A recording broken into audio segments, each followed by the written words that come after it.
What's going on, guys? Welcome back to a new episode. Is it in the... No, it's not in the frame. Cool. Welcome back. What? What's up, guys? Welcome back to a new episode of Born to be Nerd.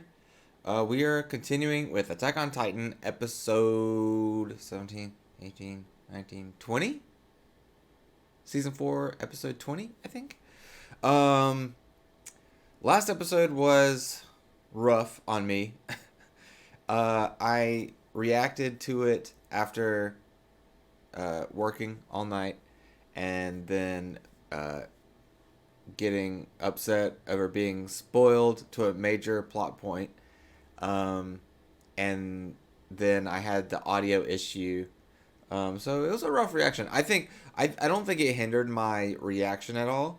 Because I talked about, like, specifically what would have ruined it would have been the spoiler, but I misinterpreted the spoiler a little bit because I swiped past so quickly to try to avoid it that, like, I'm glad I did, because I kind of, like, assumed it was like Gabby or something.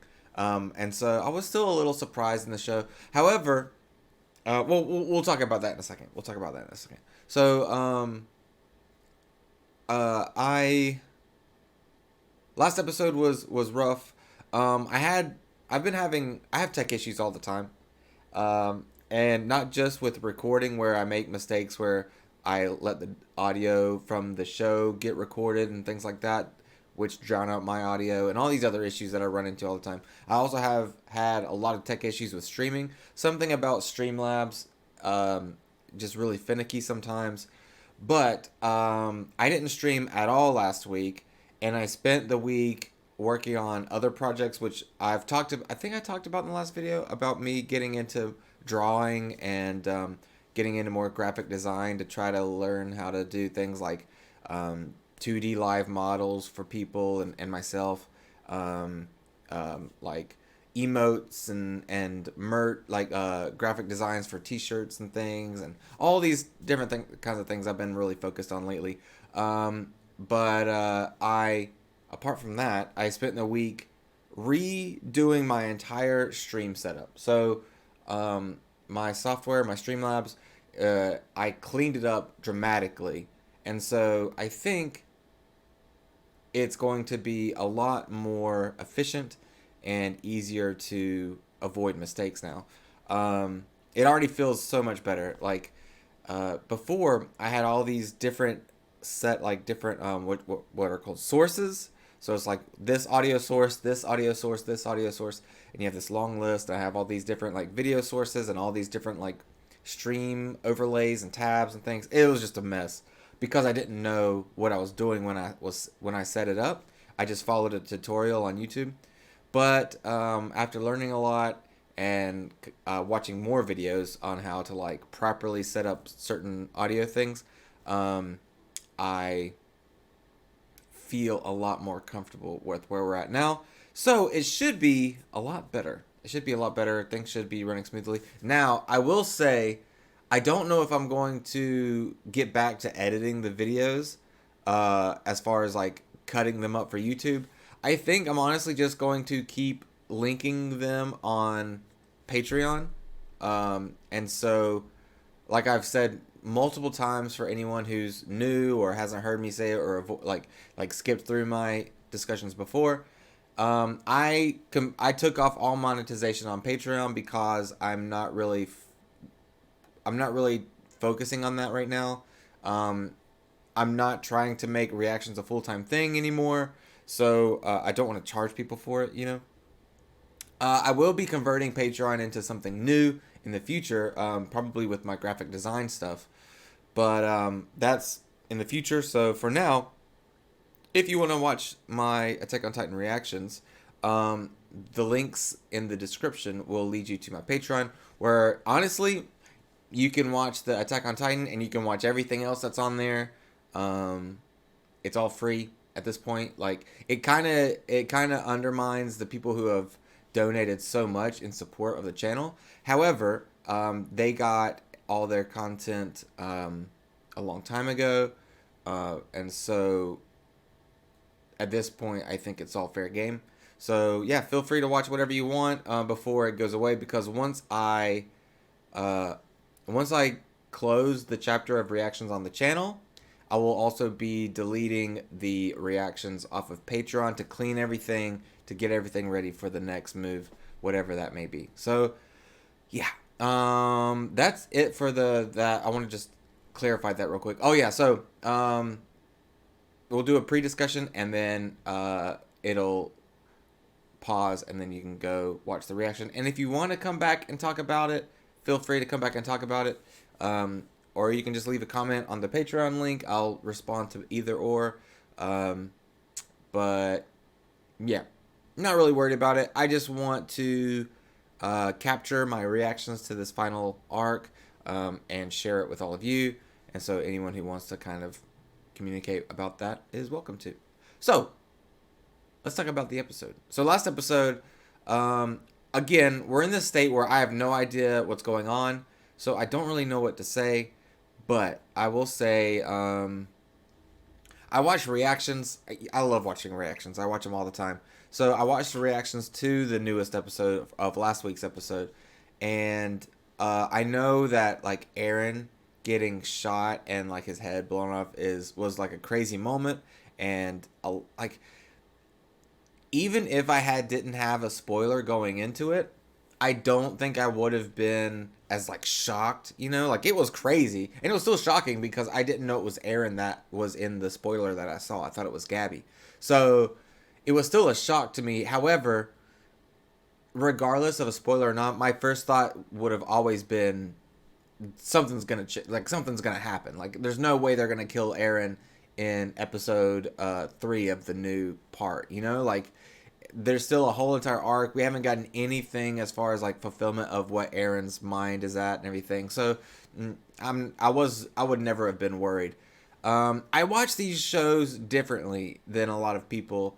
I know it makes like that's one of the things I have a little confidence in my reactions, is because when I'm watching things, I have hundreds of anime cataloged in my brain, like all this experience of watching anime, learning how animes, like how these stories typically go, and not just like Attack on Titan's unpredictable, obviously.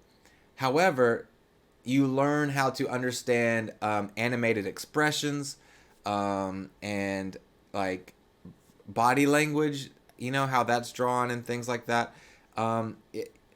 It's like learning a language. The more you watch it, the more you subconsciously understand.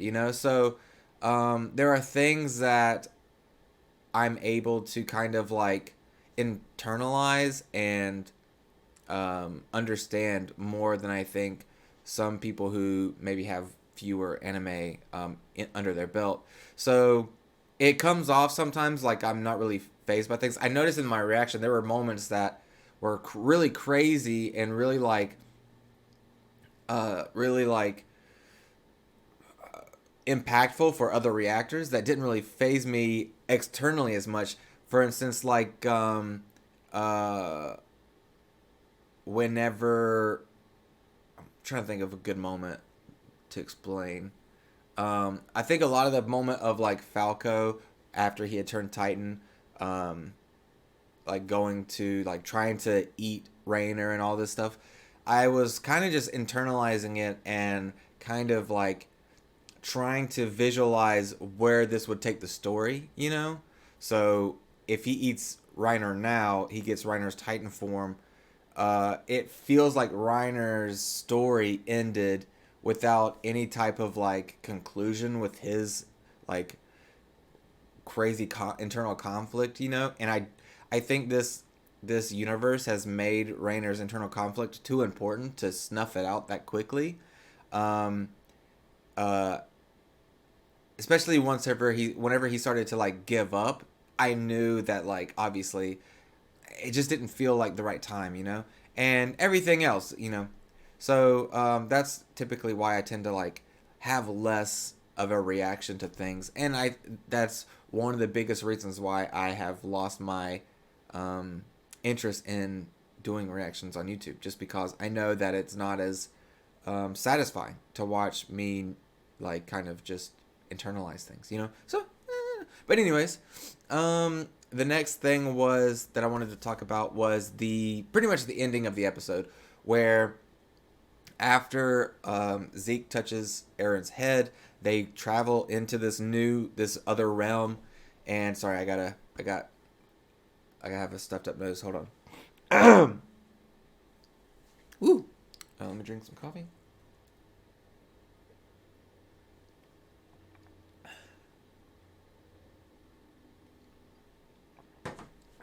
All right. So Zeke touches Aaron's head. They travel to the other realm, and they have that interaction where Zeke tries to get Aaron to work with him, and Aaron's like, "Nope," you know.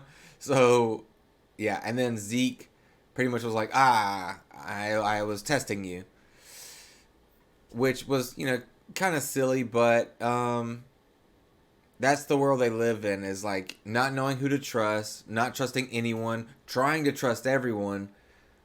So like, I don't know. I get it, but I was talking to my brother, and we're both kind of like, ugh, with the whole like double cross, double cross thing. I don't know. It's just yuck. But we'll see where it goes, you know.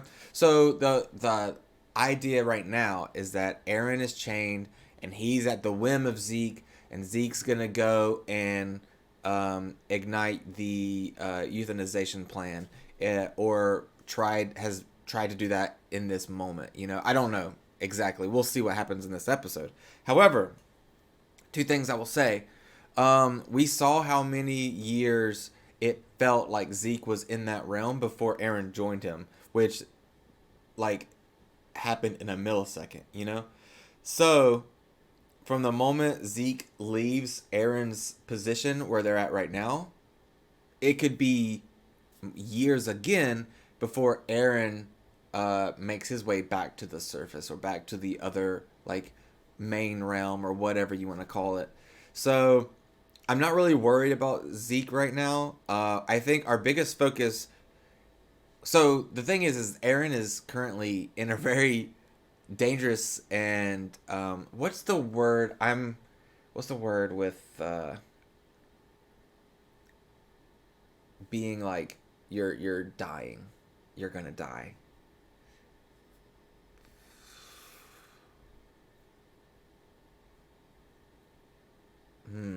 Like what's the opposite of immortal?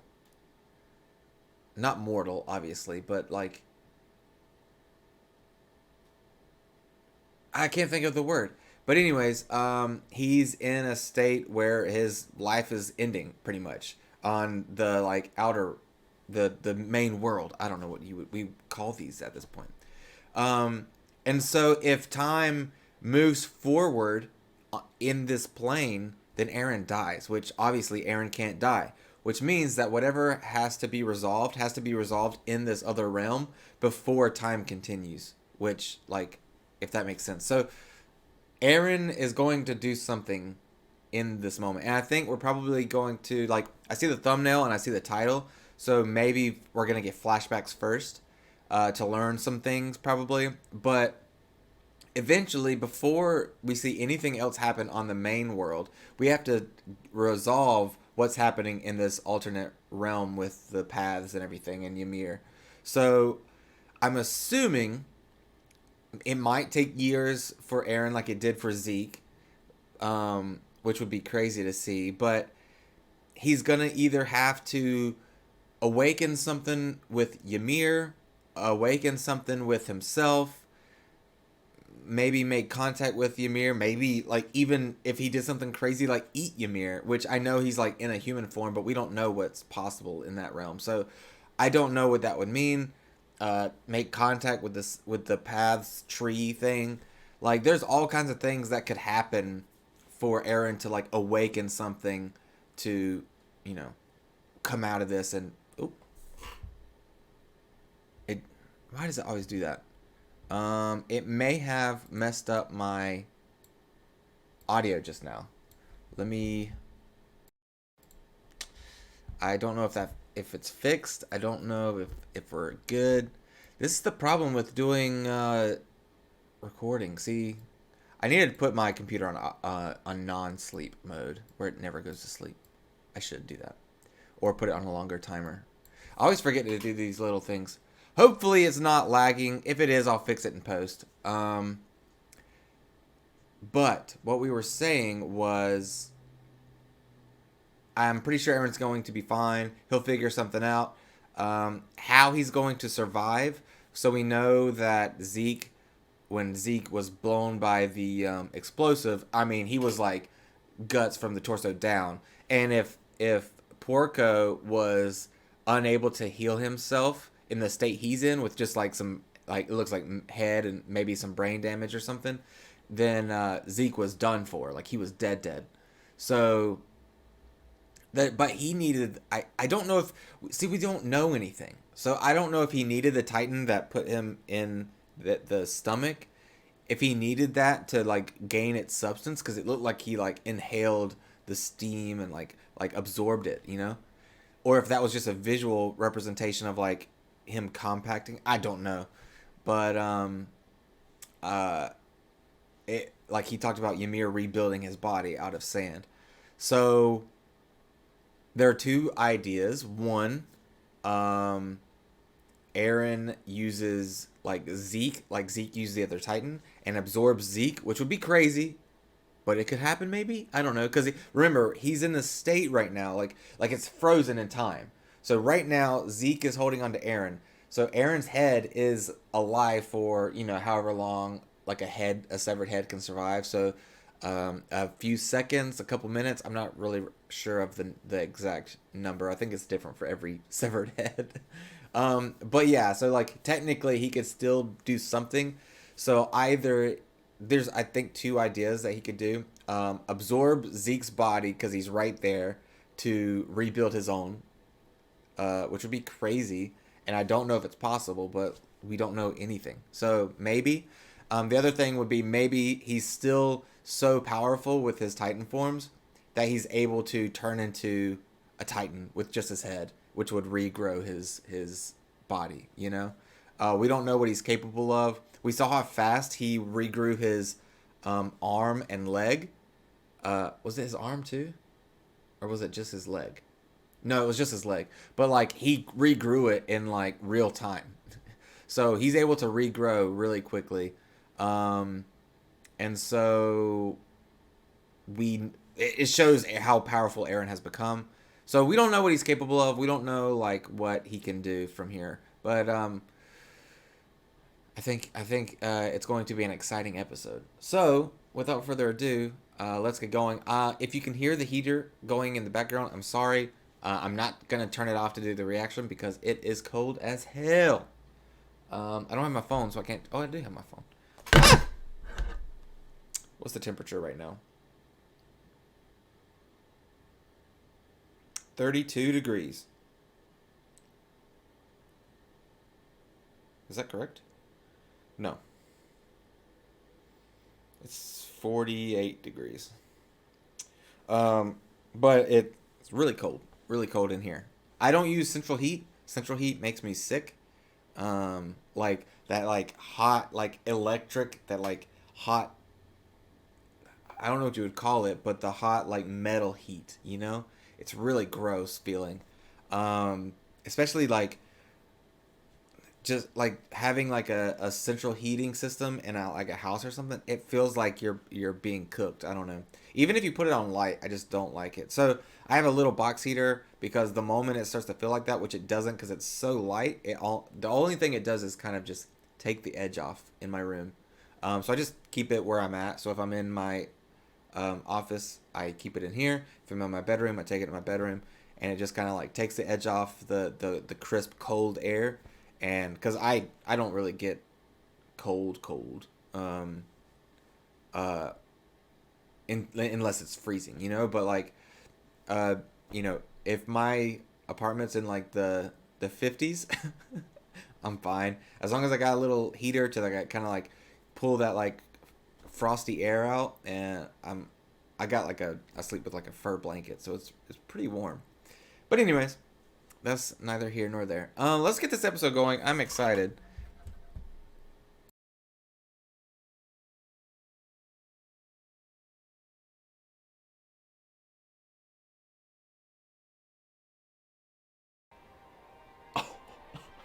Oh my god.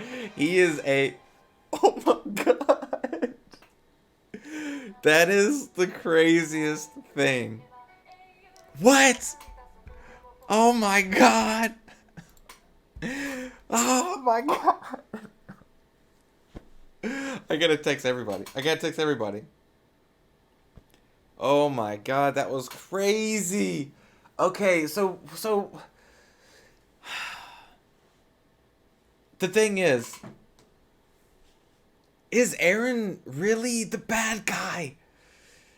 Or is he just like I don't want Aaron to be the bad guy. If he's the bad guy, we're not going to be able to continue rooting for him, which I will say this show has never tried to like feature only Aaron as the protagonist. Honestly, if you think back to the very beginning with episode what was it 5 where he like dies or whatever, he gets eaten and everyone's like, "Oh, I guess, that was the whole like joke about like I guess Aaron wasn't the main character or this show isn't afraid to kill main characters, things like that." They've focused on so many, especially this season, they've focused on so many people apart from Aaron that Aaron's is practically a side character in this season. So maybe we're not really meant to see him as the main protagonist, Who is the main protagonist? I don't know if the show has one.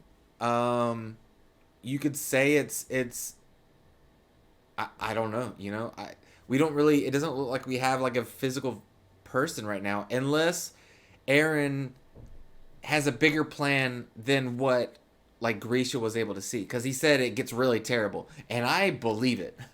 Like we know like if Aaron saw the future, he knew like things like something small like Sasha, right? He knew Sasha was going to die. That's why he asked what her last words were. But somehow that surprised him, maybe because he can't see what like he didn't witness. Um, but so he has to let terrible things like that happen. Um, but I'm curious on what's past that, right? After all this, like after what everything Grisha saw, what happens after that? Because maybe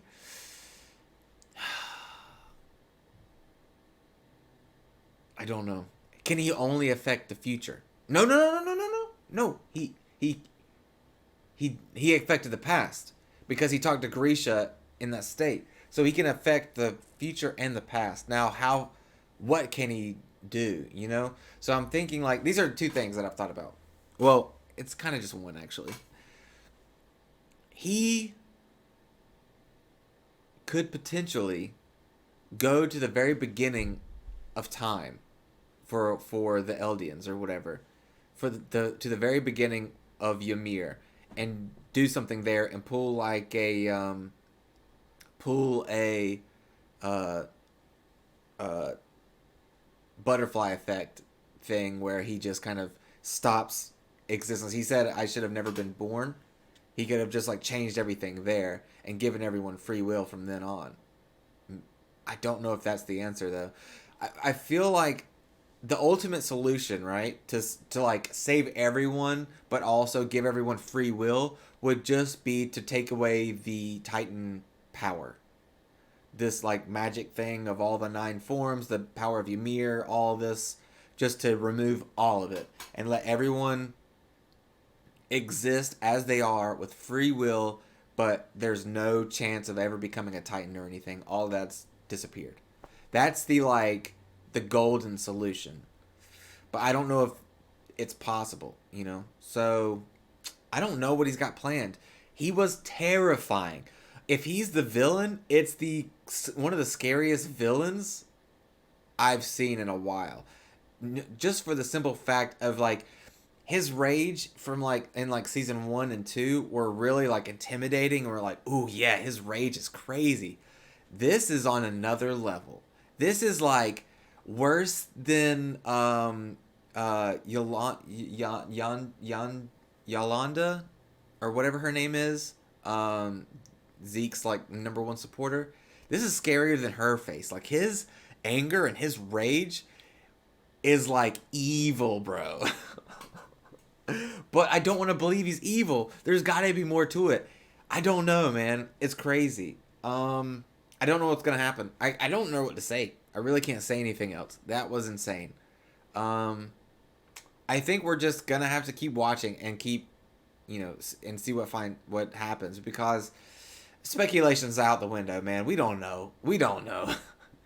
Like, no one ever assumed that he could. Well, I mean, I don't know, but I feel like no one's assumed that he could speak to Grisha in the past as an adult and convince him to do what he needs to do. Like, what? This is crazy. Like, what if whenever he went the first time, he was going to try to do it, but Eren spoke to him then too and was like, no, no, no, not yet. I mean, yeah, we didn't see him speak there, but we don't know what's happened. Like, maybe he's done this before in another timeline, in another flashback with Zeke. We don't know. This is crazy. Ah! This is wild, man. Zeke thought he was in control, man. He was like, what is happening? Well, I gotta talk to people about it. This is crazy. That's gonna be it for the episode. Thanks for watching. We will see you next Sunday for hopefully more answers and more reveals, because I need to know. I need to know what's going on. But until next time, take care. Bye.